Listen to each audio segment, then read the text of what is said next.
জান্নাত আমাকে কিভাবে বোকা বানালো, পুরান ঢাকার কোথায় কোথায় ঘুরলাম আর কি কি করলাম সবই থাকবে আজকের ভিডিওতে। আসসালামু আলাইকুম সবাইকে, কি অবস্থা সবার? আমি আলহামদুলিল্লাহ ভালোই আছি। 20 জুন আমি গিয়েছিলাম একটু যমুনায়। দেন ওইখান থেকে কালশি আসার পর দেখলাম এরকম ঝুম বৃষ্টি, তাই রাস্তায় দাঁড়িয়ে আছিলাম। দেন বাসায় আসলাম, বাসায় এসে একটু রেডি হয়ে, রেডি না আমি একদম রেডি ছিল, ওই অবস্থায় চলে গেলাম পুরান ঢাকায়। টিএসসি থেকে পলাশী যাওয়ার সময় এই রাস্তাটা পড়ে, এই রাস্তাটা না আমার অনেক পছন্দের একটা রাস্তা। সাথে সাথে ক্যামেরা বন্দি করে ফেললাম। দেন চলে গেলাম খালার বাসায়। যারা অনেক আগে থেকে আমার ভিডিও দেখে তারা হয়তো অনেকেই জানেন খালা ছিল হচ্ছে আগে গ্রামে, তারাও হচ্ছে ঢাকায় সেটেল হয়ে গেছে। তাদের বাসায় গিয়েছিলাম আমরা ঘুরতে। কুরবানিদের পর হচ্ছে আমাদের দূরে কোথাও বেড়াতে যাওয়া হয় নাই, যার কারণে আমরা এখানে আসছি। আম্মু কথা বলতেছে আরেকটা বোনের সাথে, মানে আমার একজন আন্টির সাথে।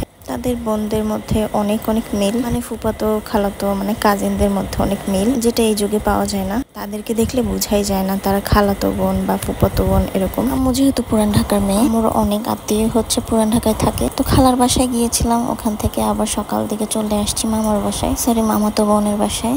এই যে বেবিটাকে দেখতে পাচ্ছেন, ও হচ্ছে আমার খালাতো ভাইয়ের ছেলে। ওকে নিয়ে আমরা একটু রাস্তায় গিয়েছিলাম, ওখান থেকে ডিরেক্ট চলে আসছি এই বাসায়। খালার বাসা আর মামাতো বোনের বাসা খুব দূরে নয়, অনেক কাছাকাছি, যার কারণে দৌড়ে চলে আসা যায়। আমার মামাতো বোনের এই পিচ্চিটা যাকে জুম করে দেখালাম, ও হচ্ছে ছোট, জান্নাতের সাথে যে বসে আছে সে হচ্ছে বড়। ছোটজন খুবই দুষ্ট। চলে আসছি এই বাসায়, খালার বাসায় আর কি।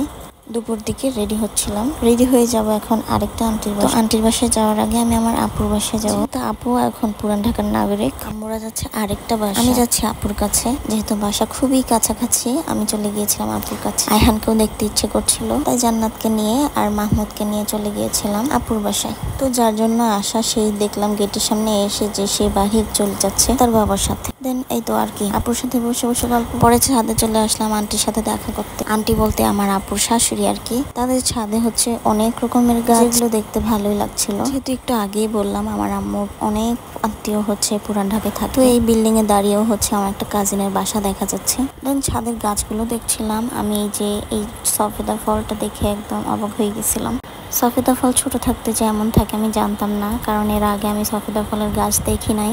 জান্নাতের সাথে একটা রিল বানানোর চেষ্টায় ছিলাম, কিন্তু কেয়ার করার, আমরা তো অত ভালো অভিনেত্রী না, আমার হাসি চলেই আসছে, যার কারণে সেই রিলটা আর বানানো হলো না। আমরা বসে থাকতে থাকতে আব্বু আমাদেরকে চকলেট এনে দিল। চকলেটটা আমি আগেও খেয়েছি, ভালোই মজা, তবে এটার থেকে ছোট প্যাকেটের যে এই যে জান্নাতের হাতে এই চকলেটটা বেশি মজা, কোকোনাট ফ্লেভারের, অনেক মজা এটা। আমাদেরকেও কল করলাম, কল করে বললাম ওই আন্টির বাসায় চলে আসতে। তারপর আমরা আর কি বিদায় নেওয়ার পালা। ওদের রান্নাঘর যেহেতু ইউজ করা হয় না, এখানে পাখিগুলো রাখা, সেগুলোকে দেখতে আসলাম। দেখলাম একটা পাখি আবার ডিমও দিয়েছে। পাখিগুলো নাকি ডিম ফুটতে দেয় না, তার আগেই খেয়ে ফেলে। পাখিগুলোকে বিদায় দিয়ে চলে গেলাম আন্টির বাসায়। আন্টির বাসা থেকে আপুর বাসা 2 লাইন আগে আর কি, আগে না পরে জানি, যাই হোক একটা হবেই।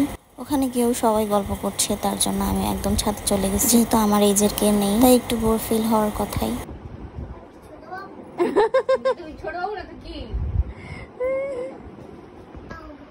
তুমি কি ওই যে রাফসানকে দেখতে পাচ্ছেন, ওকে বলা হয়েছিল তুমি অনেক কিউট, আর সে সাথে সাথে বলে ওঠে আমি কি ছোট বাবু? যেহেতু আমার এজের কেউ নাই, তাই ওদের সাথে আমি ভালো সময় কাটাচ্ছিলাম। আর পাশের রুমে আম্মুরা গল্প করছে, আমাদেরকেও একটু পরে দেখাচ্ছে। আম্মুরা যে গল্প করতে বসেছে, গল্প শেষ করার নামই কিন্তু নিচ্ছে না। যাই হোক, অনেকদিন পরে দেখা হলে যা হয় আর কি। ব্লগটা অনেক বড় হয়ে গেল, এই তো ভিডিওর শেষে চলে আসছে একদম। ওদের সাথে আমার আগে অনেক ভাব ছিল, এখন ভাব হয়েছে জান্নাতের সাথে। জান্নাত যতক্ষণ ছিল আর কি ওখানে একদম সুপার গ্লুর মতো লেগেছিল। চলেন পাশের রুমটা আপনাদেরকে একটু দেখাই। এখানে সবাই বসে আছে, মামি, খালা, আম্মু, আন্টি, সবাই আর কি, গোল মিটিং যাকে বলে আর কি।